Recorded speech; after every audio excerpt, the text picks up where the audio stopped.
जय हिंद दोस्तों, नमस्कार। मेरा नाम है अमन शर्मा। मैं आपका स्वागत करता हूं SD अमन शर्मा लर्निंग प्लेस पर। दोस्तों, आज हम जुलाई 2022 जो सीटेट का नोटिफिकेशन आने वाला है उसके विषय में और बाल विकास यानी कि CDP के सबसे पहले चैप्टर और जहां से बाल विकास प्रारंभ होता है विकास की बात करने वाले हैं। उम्मीद है दोस्तों आप इसे खूब मन लगा करके समझेंगे। तो थोड़ी देर हम बात करेंगे। आज हम बात करेंगे सीटेट की। CTET इसका फुल फॉर्म होता है सेंट्रल टीचर एलिजिबिलिटी टेस्ट। दोस्तों, सीटेट जब कोई व्यक्ति पास कर लेता है तो उसके बाद वह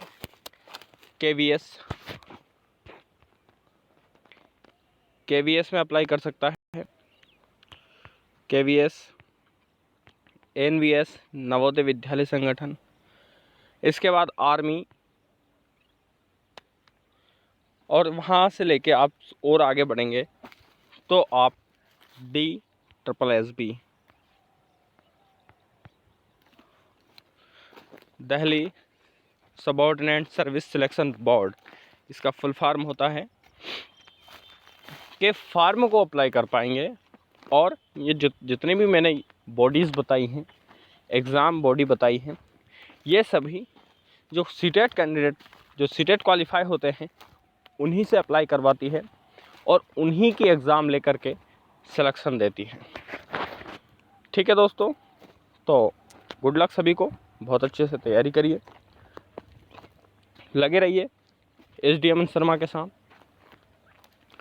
चैनल को सब्सक्राइब ज़रूर कर लेना ताकि आपको इस प्रकार की जितनी भी अपडेट्स हैं वो मिलती रहे एग्ज़ाम से रिलेटेड। सीटेट का जो CDP है वो मैं आपका यहाँ पर इस चैनल के माध्यम से कवर करवाऊँगा, प्लस EVS कवर करवाऊँगा, प्लस आपकी हिंदी कवर करवाऊँगा।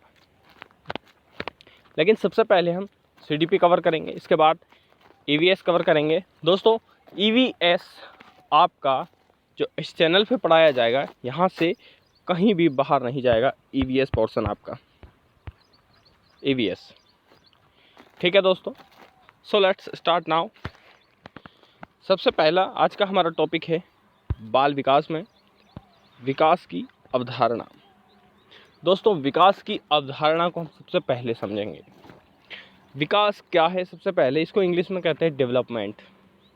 ठीक है, तो डेवलपमेंट क्या होता है? तो हर वो चीज़ जो अपने मूल रूप से धीरे धीरे परिवर्तित होती है और कुछ परिवर्तनों जो कि हमें दिखाई भी देते हैं, उसे हम विकास कहते हैं।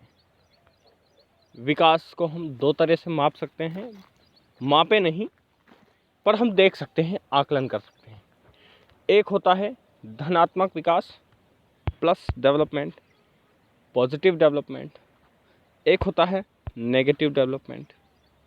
अर्थात अगर कोई चीज़ में परिवर्तन हुआ है और उससे वो परिवर्तन अच्छे हुए हैं, अर्थात एक पौधे का उदाहरण लेते हैं। एक पौधा है, अगर वो पौधा पहले छोटा सा था और आज बड़ा हो गया और फल और फूलने लगा, तो ये आपका पॉजिटिव कहलाएगा। जिसके बाद में अगर वही पौधा आपका छोटा रह गया, बड़ा था, सूखने लग गया, सूख करके ज़मीन से उखड़ गया, तो ये आपका नेगेटिव डेवलपमेंट कहलाएगा। ये कहीं पर भी किताबों में नहीं मिलेगा, ये मैंने आपको केवल और केवल समझाने के लिए बताया है। चलिए अब आगे हम कुछ अवधारणाएं देखते हैं।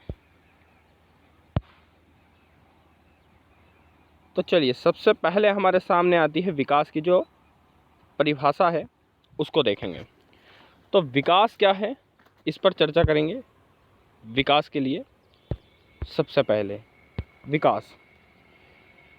विकास एक सार्वभौमिक प्रक्रिया है जो जन्म से लेकर जीवन पर्यंत तक अविराम, यहाँ पर अविराम है, होता है और संकेत ही नहीं करता, बल्कि जीवन के इसके अंतर्गत वे सभी शारीरिक, मानसिक, सामाजिक और संवेगात्मक परिवर्तन सम्मिलित होते हैं। संवेगात्मक परिवर्तन सम्मिलित होते हैं जो गर्भकाल से लेकर मृत्यु पर्यंत तक निरंतर प्राणी में प्रकट होते हैं। दोस्तों, इस लाइनों से आपको समझ में आ रहा होगा कि विकास यानी कि डेवलपमेंट है वह एक यूनिवर्सल आपका प्रोसेस है, सार्वभौमिक प्रक्रिया है। विकास आप ध्रुवों पर चले जाएं तब भी एक जैसा होगा, मतलब होगा, ऐसा नहीं बोल रहा हूँ। हाँ, चेंजेस हो सकते हैं, ऐसा नहीं है, लेकिन कभी ऐसा नहीं होगा कि आप चाहें कि हम यहाँ पर हैं भूमध्य रेखा पर, तो जो आपका शैशव अवस्था से बाल्यावस्था आई और आपके मन में ये विचार चल रहा है कि अगर शैशव अवस्था से ध्रुवों पर जाएंगे डायरेक्ट तो किशोर अवस्था आ जाएगी, बिल्कुल संभव नहीं है। यही मैं कहना चाह रहा हूँ आपसे कि यह एक सार्वभौमिक प्रक्रिया है, अर्थात सभी जगहों पर एक ही क्रम के अनुसार सीक्वेंस में चलती है। आगे बढ़ेंगे। इसके बाद आता है विकास को क्रमिक परिवर्तनों की श्रृंखला भी कहा जाता है। जी हाँ दोस्तों, डेवलपमेंट है वह एक क्रमिक परिवर्तन, जैसे मैंने अभी आपको क्रम बताया, एक क्रम शैशव अवस्था, सबसे पहला गर्भ अवस्था, शैशव अवस्था, बाल्यावस्था, किशोर अवस्था, इस प्रकार से क्रम चलता रहता है। ठीक है दोस्तों, इसके बाद में इसके परिणाम स्वरूप व्यक्ति में नवीन विशेषताओं का उदय होता है तथा पुरानी विशेषताओं की समाप्ति होती है।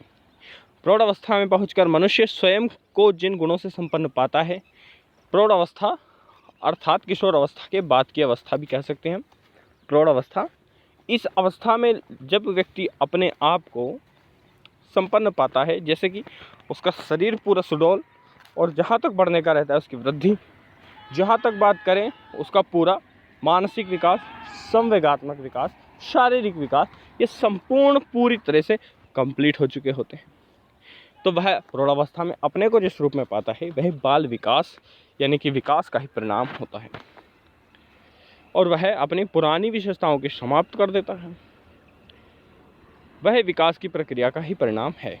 चलिए आगे बढ़ेंगे दोस्तों। हरलॉक के अनुसार केवल वृद्धि तक सीमित नहीं होता है विकास, वरन वह व्यवस्थित समानुगत परिवर्तन जिसमें कि प्रौढ़ अवस्था, इसमें प्रौढ़ अवस्था लिखा रहा है, माफ़ कीजिएगा, वो प्रौढ़ अवस्था है, जहाँ पर इसको हम काट देंगे वो आपका गलत है। प्रौढ़ अवस्था के लक्ष्यों और परिवर्तनों का प्रगतिशील क्रम निहित रहता है, जिसके परिणाम स्वरूप व्यक्ति में नवीन विशेषताओं व योग्यताएं प्रकट होती हैं। क्या होता है, हरलॉक महोदय कहते हैं कि अभिवृद्धि तक सीमित नहीं होता है विकास, यह व्यवस्थित और समानुगत परिवर्तन है। ऐसा किसने कहा? हरलॉक महोदय ने। चलिए आगे बढ़ेंगे दोस्तों। इसमें अगला आता है, इसमें व्यवस्थित शब्द का इस्तेमाल हुआ है, तो बात करेंगे व्यवस्थित क्या है। तो व्यवस्थित शब्द का तात्पर्य यह है कि विकास की प्रक्रिया में होने वाले परिवर्तनों में कोई ना कोई क्रम अवश्य होता है। व्यवस्थित सीधा सा मतलब व्यवस्थित का निकलता है। व्यवस्था क्या है?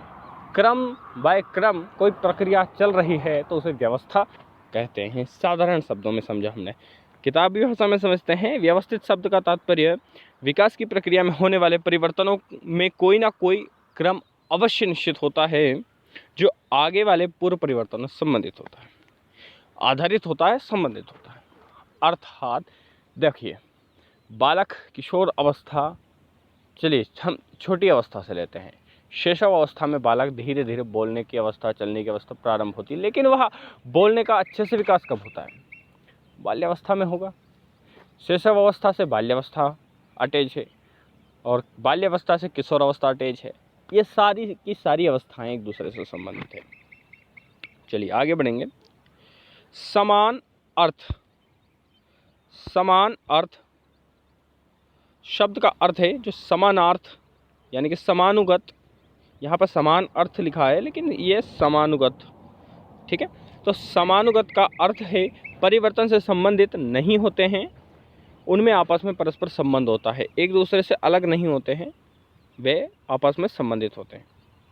कुछ मुनरो क्या कहते हैं, मुनरो के अनुसार देख लीजिएगा। मुनरो के अनुसार परिवर्तन श्रृंखला की अवस्था है जिसमें बच्चा भ्रूण अवस्था से लेकर के प्रणव अवस्था तक गुजरता है, विकास